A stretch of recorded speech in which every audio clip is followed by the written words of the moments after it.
thank you very much. I must just correct, I'm not actually leading the EPIC implementation, thank goodness. But I'll tell you a little bit about how we're going to be using our EPIC implementation along with some of the data that we're going to be gathering from what we're doing in the field of clinical genetics. I'm a clinical geneticist by background, so much of my work focuses on patients with rare disorders and the problems that arise really from those. So those will be very familiar to anybody who's been paying any attention over the past number of talks, because a lot of them would be very, very similar, and in particular a lot of my work would resonate very heavily with the stuff that Norman was speaking about before. It all comes down, I guess, to this concept, and this is what I like to keep bringing it back to, is that the patient presents with a problem and the clinician needs to find a way of articulating and framing the right set of questions that, together with the information that the patient is providing, whether that be through tests or through their history or whatever it might happen to be, is going to lead to the end of what we would call the diagnostic odyssey that a lot of these patients go through. And that can obviously be a very long period. Lots of patients, Norman was mentioning his gentleman who had been waiting for 40-something years for a diagnosis that couldn't have been made many years ago, but nonetheless, long time and big difference whenever that happens. And I guess that's the promise of personalised or precision medicine, and I'm going to use the terms relatively interchangeably, and I'm sorry if that's a bit politically incorrect at the moment, but this has been covered well before anyway. The one thing I suppose that I feel very strongly about is that even with all the data and the technology and the stuff that's coming together, you really are still needing the people to be able to deliver this. We do need to train up and support our professionals as they go through that. And I guess this has been spoken about before also, that if we're going to really target things down and make a difference to our patients, because again, as a clinician, rather than a researcher, as a clinician, that's what really matters to me, and Norman gave those really solid examples and quite striking and heartwarming, if that's the right term, but nonetheless like massively important examples of how we can make a difference to our patients if we get the diagnosis right and then take things on to the next level. And that is always going to require people who are listening to their patients. It was also mentioned as well that not every rare disorder, and as I say, that's my field, but not every rare disorder is genetic. So we need to take in the information from lots of different areas and adopt an integrative approach to how we handle the data that we get. Now, the journey that I'm going to explain to you in Genomics and our platform that we call Oceanic started through our participation in the UK 100,000 Genomes Project, and we had a two-phase approach to the 100,000 Genomes Project. So in the north, we're a small region of the UK, we're only 3% of the population, and that sometimes works to our disadvantage, but sometimes it works to our advantage. So we were able to get just over 400 patients into the 100,000 genomes, which isn't a big splash in the pool, in fairness, but we like to think that they were pretty well characterised. And one thing we found was we had two phases that went in. The first phase of 400 patients where we really took all comers and put a lot of these patients in, perhaps maybe without the degree of the data that would support the analytics to look at their genomes. So we're basically just sequencing the genomes, and we did have a lot of data, but maybe not quite as precise. In the second phase, we brought in about 40 patients, so a much smaller number of patients, but these patients we went to town on in terms of getting the data in and making sure that the bioinformatic pipelines and the analytic pipelines had all that information squeezed in, particularly for these patients with the rare disorders, the really rare genetic conditions that had so far defied diagnostics, and those patients then went on for whole genome sequencing. And we found a really massive difference between the groups. We were able to make a preliminary diagnosis of the first group of patients who were maybe moderately well characterised, in and around, well, it's now got up to about 25% in that group. But in the second cohort, we were able to make a diagnosis in about 44 or 45%.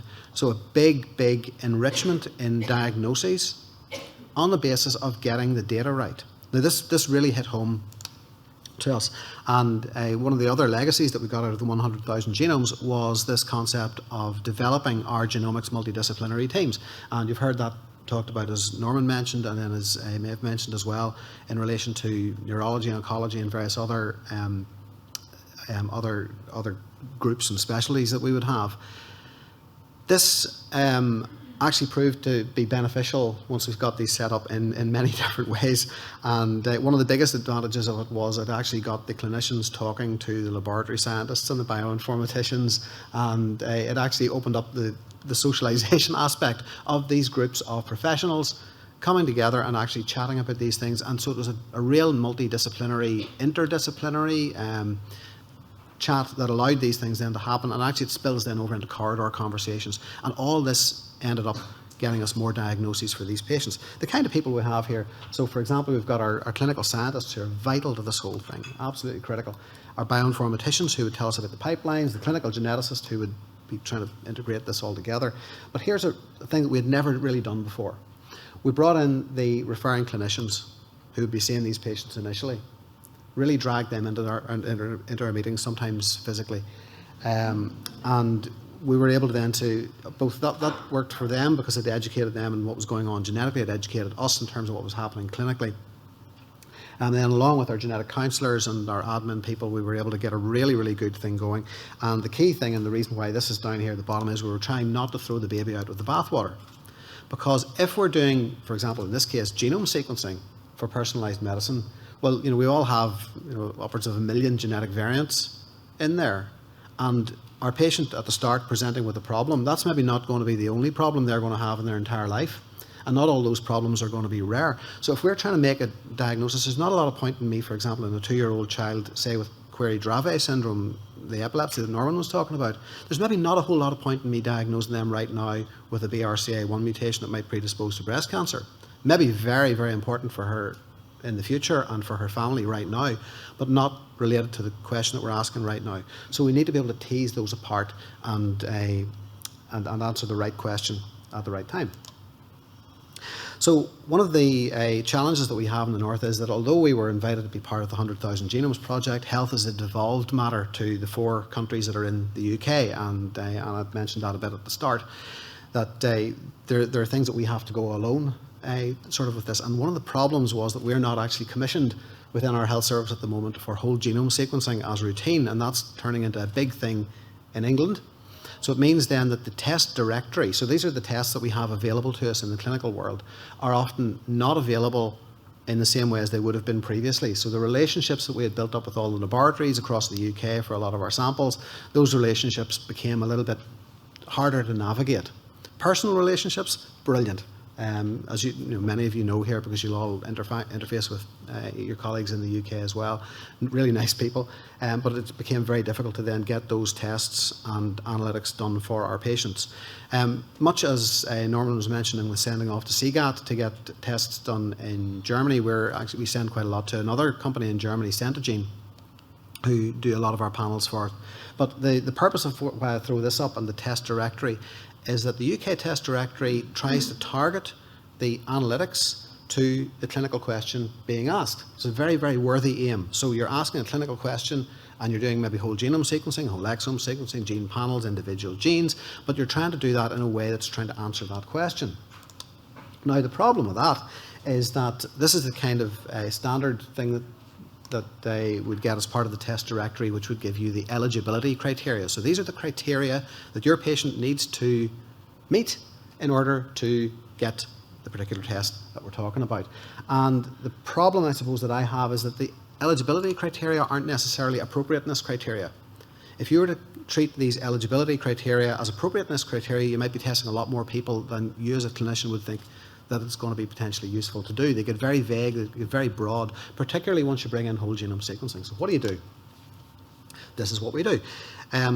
We wanted to try and use our work with the 100,000 to develop a system that of pulling together the data to enable precision medicine to be a thing that we could work with a lot better. We named it after one of the more successful ocean liners that was built in Belfast. The Oceanic. Eventually it did sink, but that was the Royal Navy's fault. They crashed it into a reef off Scotland in the First World War. But prior to that, it had been the most successful ocean liner to ply the Atlantic. It was a really, really good ship. But our acronym, which I was quite proud of, I quite like this one, is it's the Genomics Open Core Enabling Architecture for Northern Ireland Care. So, I'm not like these oncologists who make up their acronyms for their studies without them being actually at the start of the letter of the word that they're trying to do. It's not contrived, it's real, and it's good. And what's the idea? Well, we did work with our industry partners, and I would echo the need to work with industry. Cambio was our lead contractor, Future Perfect Better, Zeta Genomics, and then the Open Air General Foundation to put all this stuff together. And the idea was that we wanted to use the data that we had already got from the 100,000 Genomes Project, and also the health data that we were generating within the regular health system, to build a platform that was based on open standards, so that anything could effectively plug onto this, and also that the governance of the data and what systems would be allowed access to that could be very carefully controlled. So we knew exactly what was happening in the system in terms of how that data was being stored. You don't really get that with a big EHR, and we certainly don't get that with Epic, much as I love Epic and I recommend Epic, and I think they're a great team to work with. So we wanted this to work in synergy alongside Epic. You'll hear the Northerners talking about Encompass, which is our name for Epic, in the same way Manchester talk about Hive, but they're using Epic. And it's to support all sorts of things. So clinical data to be available for the reuse, for it to be vendor neutral and technology agnostic. So we didn't want to be tied down to individual companies to do this. We wanted this to be something we could open up and do more stuff with. Open EHR, or Open Air, as it's normally called, is based on this concept of clinical archetypes. So the data is clinically reviewed. These are all open. Anybody can have a look at this. And if you were saying that you wanted to record a blunt trauma injury, then this is all online, and you can see exactly what it is that you're recording. And every system that is piping into Open Air will conform to these. So it's a maximal data set. It means you don't lose anything whenever you're talking between systems. It's pretty powerful. And then it turned into something like this, which gets a bit complicated. So I'm going to just very, very quickly take you through this. Here's our patient at the start. What do we want to get? We want to get, at least as a geneticist, I want to get a report that I can then, as a clinician, do something about. So the patient gets their sequencing done. It goes into a genomics database, which then goes through the bioinformatics pipelines, and it's informed by the question that the clinician is asking. So what is wrong with my patient? It's specifically the indication that I'm asking it about, and then takes that information from the test directory. And we're talking to the English folks about trying to pull this test directory apart and make it a much more computable format. Informed by the human phenotype ontology, which is basically telling you what's wrong with your patient. It's listing the features that the patient has. And then hopefully you get a report at the end that goes back into your laboratory system, back into the electronic health record, and then it starts becoming part of normal care. And again, it's that thing of your personalised medicine, your precision medicine, becoming the normal standard of care as you go forward. This is kind of what it looks like in our minimum viable product. I'm not even going to start with that, but this has been a lot of work to get to a fairly bland but nonetheless usable system. But we're not wanting to stop with Oceanic. So this is the next thing. We want to actually move this out, and because it is a vendor-neutral, technology-agnostic platform, it's an open platform that allows us to start thinking about other things. So, for example, bringing in other sectors of care, geographical or care sector. I like my genomics, but I want to make a pan-oceanic thing that's got pathology in it and pathogens in particular in relation to COVID, and we've had preliminary discussions about that. Oncology, pharmacology and pharmacogenetics, and any sort of oceanic type thing. It's like an OM, any sort of OM that you want, bring in economics as well, economic oceanic too. And then to allow that to be a platform to build on these other things and engage more with our industry partners. And particularly then to get that data available for our research environment to start really getting their teeth into and doing different things with. So it's still quite a journey. It's an odyssey in itself, and we're still in pretty early days, but we're now at minimum viable product, and we're going to start evaluation of that fairly soon.